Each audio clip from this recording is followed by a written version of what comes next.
சாதனை சாதனை ஒரு மாபெரும் சாதனை இந்த தாவேக ஆட்சியில இந்த தாவேக அரசாங்கம் நம்ம முதலமைச்சர் விஜய் வந்து செஞ்சிருக்காரு. என்ன தெரியுமா? என்ன தெரியுமா? ஏங்க நான் ஒரு ஒரு 10 செகண்ட் டைம் கொடுக்குறேன். தெரிஞ்சவங்க கமெண்ட் பண்ணுங்க பாப்போம். கண்டுபிடிச்சிட்டீங்களா?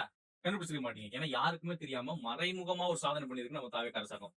என்னன்னா இந்த 2 மாசத்துல கிட்டத்தட்ட மக்களோட நலனுக்காக 20,881 கோடி ரூபாய் கடன் வாங்கியிருக்கு நம்ம தாவேக அரசாங்கம்.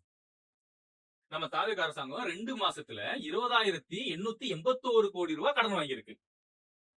இந்த கடனை நீங்க கணக்கு பண்ணீங்கன்னா, அந்த 2 மாச கடனை கணக்கு பண்ணீங்கன்னா, 5 வருஷம் முடியும் போது திமுகவை விட தாவேக அரசாங்கம், விஜய் அவர்களுடைய இந்த நிர்வாகம் 6,00,000 லட்சம் கோடி கடன் வாங்கி நம்ம தலையில வச்சுட்டு வறண்ட ஐயாச்சாமின்னு துர்ன்னு கிளம்பிடுவாங்க.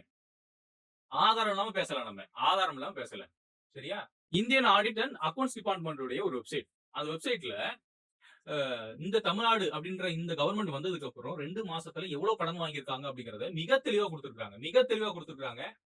போய் அந்த வெப்சைட்டை போய் செக் பண்ணி பாருங்க. பிரின்சிபல் அக்கவுண்டன்ட் ஜெனரல் சொல்லி ஒரு வெப்சைட், அதை போய் செக் பண்ணி பாருங்க. தாவேக அரசாங்கம் 2 மாசத்துல 20,881 கோடி ரூபாய் கடன் வாங்கியிருக்கு.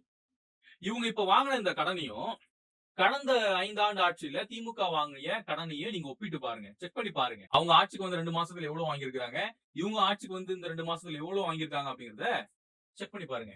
உடனே தாவேகா தற்கொலை எல்லாம் கதறிட்டு வருவானுங்க. திமுக ஆட்சியில செய்து வச்சுட்டு போன வேலையினாலதானே இன்னைக்கு கடன் சுமை உயர்ந்திருக்குன்னு.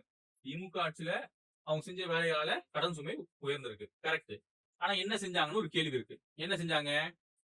பல நலத்திட்டங்களை உண்மைக்குமே கொண்டு வந்து கொடுத்திருக்காங்க. விடியல் பயணத்துல இருந்து பல விஷயங்களை கொண்டு வந்து கொடுத்திருக்காங்க. குறிப்பா பெண்களுக்கு அவங்களுடைய பாதுகாப்பு சம்பந்தப்பட்டு, அவங்களுடைய கல்வி சம்பந்தப்பட்டு மகளிர் விடுதின்னு ஒண்ணு இருக்கு. தோழி விடுதி நினைக்கிறேன் ஆக்சுவலா அது பேரு. அதெல்லாம் ரெடி பண்ணி கொடுத்து வெளி மாநிலத்தில இருந்தோ இல்ல வேற ஒரு மாவட்டத்துல இருந்தோ நீங்க வெளியூர்ல இருந்து வரீங்கன்னா நீங்க அங்க தங்கி படிக்கலாம். இது மாதிரியான ஃபெசிலிட்டிஸ் எல்லாம் செஞ்சு கொடுத்திருக்காங்க. சும்மா எல்லாம் பண்ணல. சரியா? நிறைய செஞ்சிருக்காங்க. வருமானத்தையும் உயர்த்திருக்காங்க. வருமானம் உயரும் போது கடன் அப்படிங்கிறது உயரும்.